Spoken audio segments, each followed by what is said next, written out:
Oi, pessoal, tudo bem? Eu sou a Erika e esse é meu canal.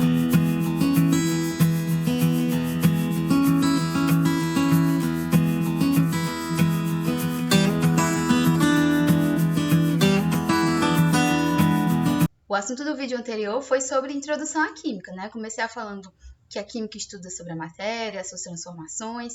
Falei também um pouco de diferença entre elemento e composto, de mistura e substância. E no vídeo de hoje nós vamos falar sobre misturas, tá certo? Especificamente separação de misturas. Mas eu não poderia deixar de falar, primeiro, de relembrar o que seriam a classificação das misturas, né? E um pouco a diferença de mistura e substância. Então, vamos lá. Como é que a gente faz para diferenciar uma substância de uma mistura? Uma substância é um tipo de composição que você não consegue separar por métodos físicos, tá? Método de filtração, decantação, você não vai conseguir separar uma substância, né? E é possível você separar os componentes de uma mistura por métodos físicos.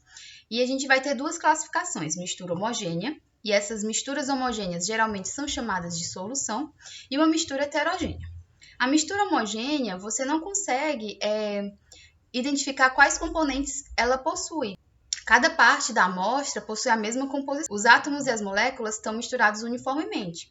Já a mistura heterogênea, geralmente é composto por componentes immiscíveis, componentes que não se misturam, porque você vai conseguir ver eles a olho nu, por exemplo, a água e a areia, a água e o óleo. Outra grande diferença entre uma substância e uma mistura é que a substância, ela sempre vai ter pontos de ebulição e pontos de fusão bem definidos. E aí, gente, a mistura eutética e a mistura azeotrópica são misturas que elas vão se comportar como se fossem substâncias puras em determinadas situações. No caso da mistura eutética, ela vai se comportar como se fosse uma substância pura no processo de fusão. Ou seja, a temperatura vai se manter inalterada no início ao fim da fusão. Né? Elas são chamadas de mistura eutética. Já a mistura azeotrópica, ela se comporta como se fosse uma substância pura em relação ao ponto de ebulição. Ou seja, a temperatura vai se manter inalterada no início ao fim da ebulição. Mas, assim, a gente tem que ficar atento, né? Não existe uma substância que seja eutrópica e a eutética e azeotrópica ao mesmo tempo, tá? Isso não vai existir. Vou mostrar aqui um gráfico para vocês, certo? Essa primeira aqui é a mistura eutética e esse segundo gráfico vai ser a mistura azeotrópica.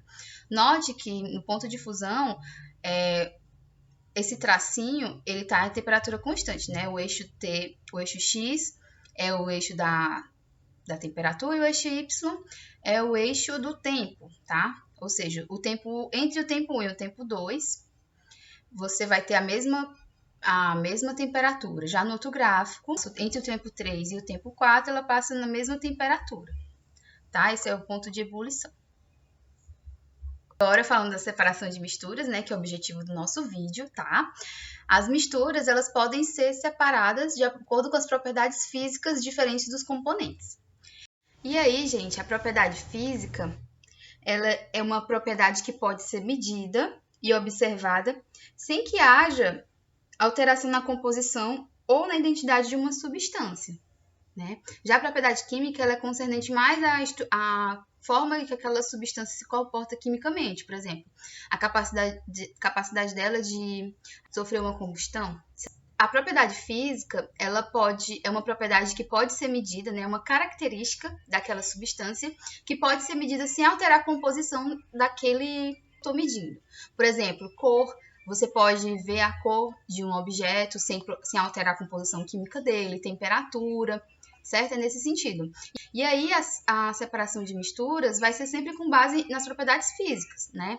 Propriedade de ponto de ebulição, de diferentes estados da matéria, de ponto de ebulição, de densidade, certo? E a gente vai ver mais ao longo do vídeo. Destilação. A destilação, para mim, quando eu estava no ensino médio, era um dos métodos de separação de mistura mais complicadinhos, né, de entender. Você vai utilizar uma destilação para separar um líquido de um sólido e um líquido de um líquido, né? Aí você vai utilizar os diferentes pontos de ebulição que aquelas substâncias vai ter. Por exemplo, água vapor a 100 graus Celsius. Já a acetona a 96. Então, quem é que vai entrar em ebulição primeiro? A água acetona, acetona, né? Porque ela tem um ponto de ebulição mais baixo. E aí você pode observar nesse aparelho de destilação que eu coloquei, que o componente mais volátil vai ferver primeiro, vai passar pelo condensador, né? O que passa no condensador vai ser coletado, né, nesse balão de fundo redondo que você pode ver aqui. E o vapor é coletado na forma de líquido puro, já que ele foi condensado, né? Ele vai estar passando do estado do vapor para o líquido. E a outra substância que tem um ponto de ebulição maior, que é a água, vai ficar no balão de fundo redondo inicial. Basicamente é isso, tá? Basta a gente entender o fenômeno que acontece que dá tudo certo. A gente utiliza a destilação para separar misturas homogêneas de líquidos, e a destilação vai necessitar que os diferentes líquidos tenham ponto de ebulição diferentes. E aí, cada componente da mistura basicamente é fervido e coletado, e a fração com ponto de ebulição mais baixo é coletado primeiro, porque como ele vai evaporar mais rápido, ele vai sair primeiro. A filtração. A filtração é o mais simples, né? O mais cotidiano que a gente consegue imaginar, tá? Você vai precisar de um filtro, por exemplo. Tem muita gente que usa filtro de barro, filtros que ficam acoplados na torneira da cozinha. Basicamente, você utiliza um filtro e a água que está com vários sedimentos, né, resto de areia, cascalho, ela vai passar por aquele filtro e o que está no estado sólido, ele vai ser retido nesse filtro. E no final vai sair a água, né, sem nenhum tipo de sedimento. Né, vocês podem observar aqui que no laboratório a gente usa um bastão de vidro, a gente tem esse suporte, né? Aqui nesse Erlenmeyer tem a água com a mistura de sólido com líquido, pode ser água e areia, o que for mais fácil para você entender. Tem o funil que a gente utiliza, tem um papel de filtro que vai reter o sólido e o líquido vai atravessar o papel e vai ser coletado. A gente também tem uma filtração a vácuo. O que seria essa filtração a vácuo? Ela é mais utilizada em laboratório mesmo, certo? A diferença é que você vai utilizar, como eu coloquei aqui, um Kitasato, que é tipo um Erlenmeyer com esse furinho assim na lateral.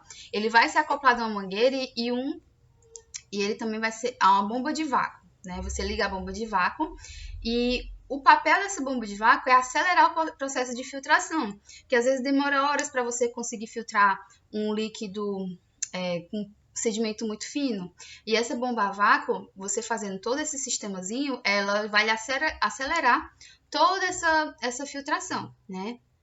Aí você tem uma mistura homogênea, ou heterogênea, aliás, como você está vendo, papel de filtro, um funil de Buchner, a rolha de borracha para vedar o sistema. Tá aqui o líquido aqui no fundo do Kitasato, né, como você está observando aqui. E também a gente tem o método de separação da cromatografia.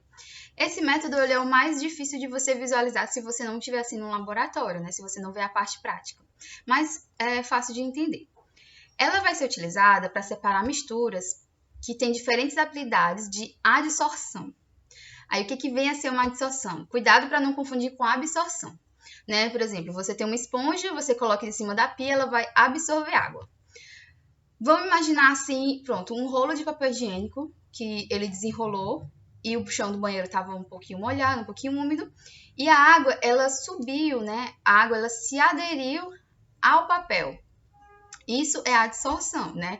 Você entra em contato, uma superfície entra em contato com a outra e ela acaba absorvendo. E aí, como é que a gente usa isso para separar uma substância? Quanto maior a atração do componente pela superfície, mais lentamente ele vai se mover. A gente utiliza geralmente uma plaquinha de sílica, né? Que ele é um componente que ele se adere a alguns tipos de substância e a outros não. Quanto maior a atração do componente pelo líquido, mais rapidamente ele vai se mover. É que nem você, por exemplo, vamos fazer um exemplo bem interessante agora, né? Por exemplo, tá caindo do céu, passou um avião, tá caindo do céu um monte de ingresso. Vai ter ingresso do show da Lady Gaga, vai ter... Eu tô supondo, tá? Não tenho nada contra ela. Tá caindo o ingresso do show da Lady Gaga e tá caindo o ingresso... Vamos ver... sei lá... Do Aerosmith. Eu nem sei se essa banda existe mais, mas vamos lá. Você vai... Qual que lhe interessa mais? Qual que você tá mais propenso a gostar? Do show da Lady Gaga. Aí você vai pegar os ingressos do show da Lady Gaga. Os outros você não tem muita afinidade, tá? E esse é o termo correto. A substância que tem maior afinidade vai ser logo absorvida e vai subir mais rápido. Tem aqui uma gravurinha para vocês, para facilitar. Mas aí a propriedade dela, esse método, ele é basicamente de acordo com a habilidade que diversas substâncias têm de aderir à substância sólida, né, à superfície sólida. E aí a gente também tem a decantação, a sedimentação, a sifonação, a centrifugação, né, que todos eles baseiam-se no princípio da diferença de solubilidade, né. Você geralmente vai utilizar para separar misturas heterogêneas do tipo líquido e sólido e de líquidos immiscíveis. Immiscíveis, né? Immiscibilidade é aquela característica de não ter compatibilidade, né? Da água e do óleo. Eles não se misturam porque eles são immiscíveis, né? Depois eu vou falar sobre forças intermoleculares no outro vídeo, ó. Muito show. E aí, o que seria uma sedimentação? Você ia deixar a mistura em repouso para aquilo que tivesse mais denso, né, aquilo que fosse mais pesado, ir para o fundo, né, ir para o fundo do recipiente, e depois de um tempo você coleta o que está em suspensão, né? Você coleta com uma pipeta, virando delicadamente aquele recipiente para você conseguir separar as duas fases, tá? No laboratório a gente tem, né, esse sistemazinho, né? A gente tem um funil de decantação. A gente deixa as duas substâncias em repouso, e aí o que for mais denso fica embaixo e a gente coleta. Aí a gente abre essa torneirinha, que dá pra ver, né, que tem aí nessa gravura. A gente abre a torneirinha e a gente fecha na hora que todo aquele líquido mais denso saiu. E aqui eu tenho outra figura também, que é uma das etapas do tratamento de água, né. E a gente também tem um processo de sedimentação, que é a centrifugação, né? O que seria uma centrífuga? Uma centrífuga é um equipamento muito utilizado nos laboratórios. A mistura é colocada em um tubo de ensaio dentro de uma centrífuga que rotaciona, né? Ela vai fazer movimentos giratórios, né? Em círculo, em alta velocidade, uma velocidade muito alta. E aí, as partículas que têm maior densidade vão se depositar no final do tubo. Tá, sifonação é outro método, né, que a gente faz a transferência do líquido por meio de um sifão ou de uma mangueira plástica. É que nem tem aquelas piscinas plásticas, né? Como é que você vai tirar a água que tem dentro da piscina? Você tira por um sifão. E a extração por solvente? Gente, a extração por solvente é muito utilizado, principalmente na parte de química orgânica. Pronto, quando a gente faz a água saborizada, a gente não coloca, por exemplo, um pedaço de gengibre dentro de uma garrafinha com água. Aquilo ali é uma extração, né? Porque a água, ela vai extraindo as substâncias que tem no gengibre. A ideia desse tipo de separação de mistura é essa, né? Então é isso, pessoal. Espero que você tenha gostado do meu vídeo, tá? Isso foi um pouquinho sobre separação de misturas. Eu quero falar mais sobre forças intermoleculares, polaridade, mas essas são as separações de misturas mais conhecidas e que mais caem em provas, tá certo? Tchau! Espero que você tenha gostado.